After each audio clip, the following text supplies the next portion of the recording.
Hi everyone, beginning of a new week, and today I want to give you an update on the hurricane and how it affected our community and the generous donations that you all sent our way so that we could help the people directly in need. And boy, you guys, you came through like gangbusters, and I can't even thank you enough.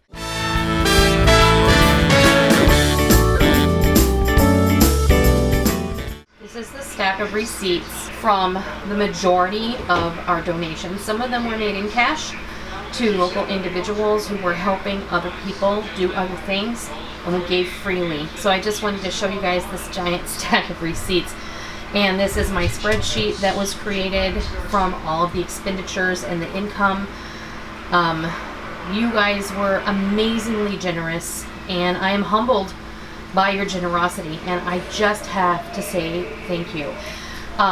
If we were ever to do this in the future, I probably would do it a little bit differently, but because we didn't have access to our computers and I had to do everything from my phone, the direct PayPal donations were the way we went. And I really appreciate you putting so much trust in us, because we were really able to help a lot of people in our community to at least start getting back on their feet.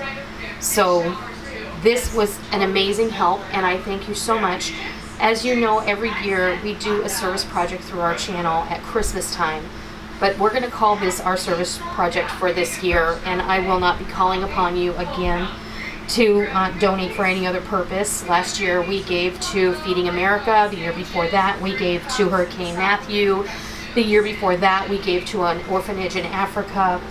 And every year we have exponentially increased our giving and our reach and our purpose, and I really just want to thank you for that.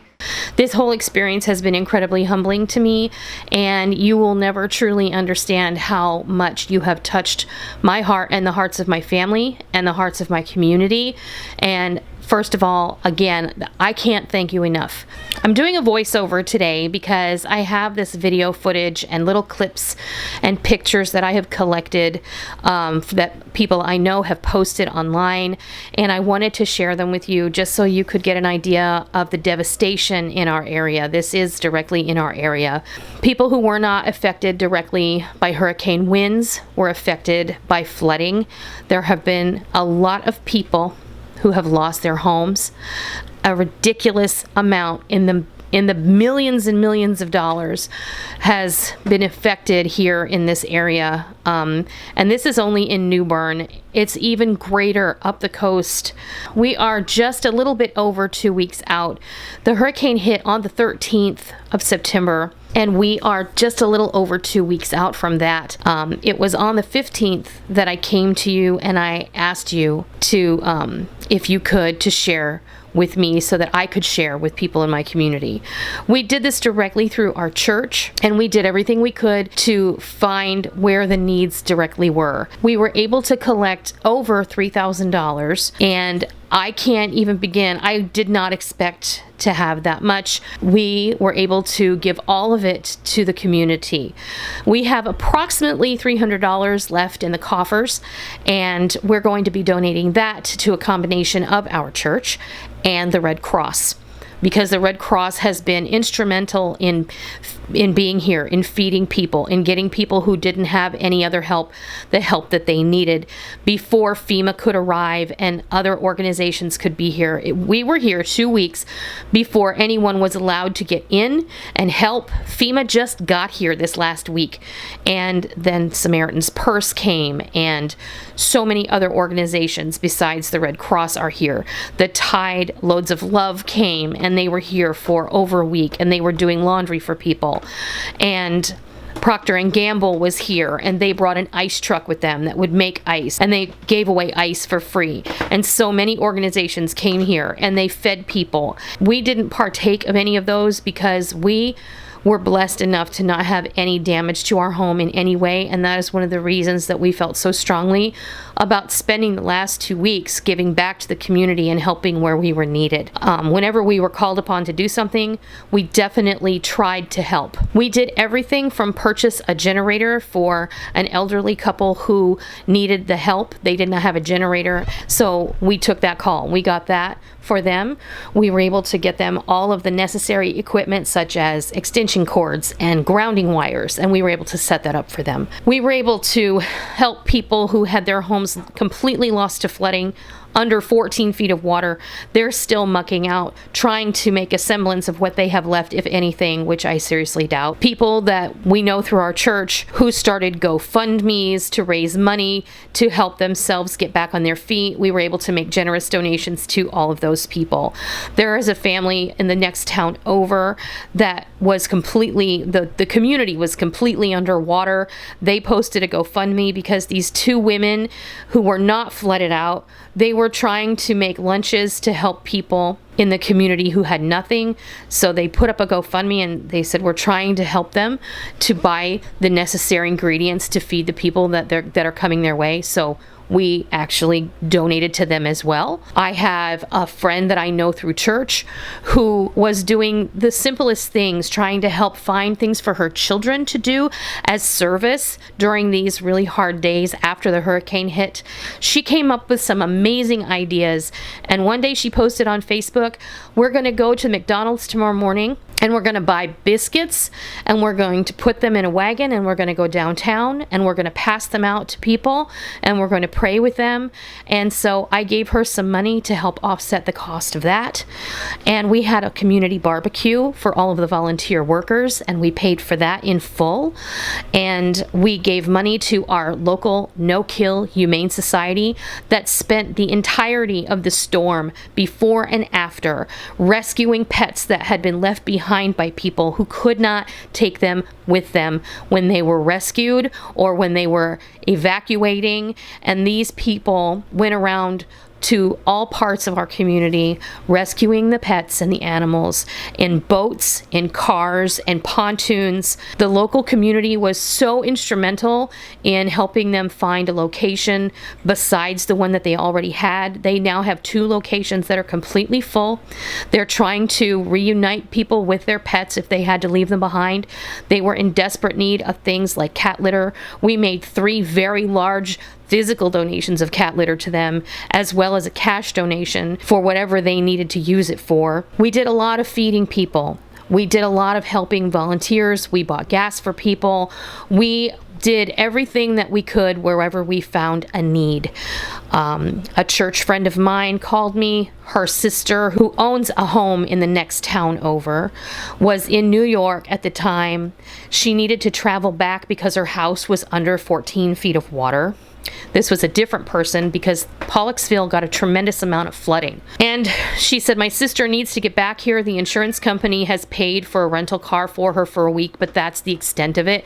And she's having a real money crunch, and can we help her? So we gave her money to travel from New York to Pollocksville so that she wouldn't have to be worrying about whether or not she could get here.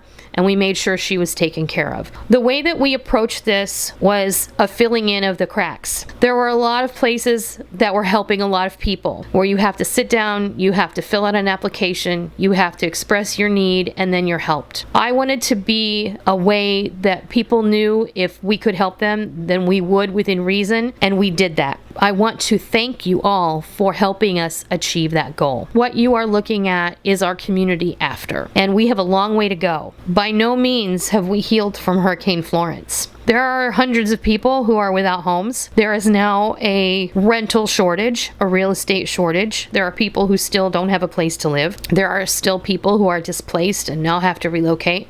There are people who had nothing before and still have nothing or even less. I wanted to apologize to all of you because it may seem like there should be pictures of grocery carts full of donations, and we indeed did. We took no less than 4 donations worth. 2 grocery carts full of diapers, wipes, feminine care items, and 2 grocery carts full of personal care items. We took 3 or 4 loads of non-perishable foods and through 2 or 3 loads of cleaning supplies to all of the distribution centers that they had set up in our area. Many of those distribution centers requested that pictures not be taken at their location, and I did not have the foresight during this 2 weeks worth of work and volunteering to actually take pictures of all the things that we did donate. So I would like to apologize to that, because I feel like maybe it was wrong for me not to take those pictures, but there's a part of me that feels like it is something that is boastful, and it is not my intention to garner any sort of notoriety. I only want to tell you what happened to the money that you guys were so generous in sharing. And I also want to share with you a little scripture that we live by in our family.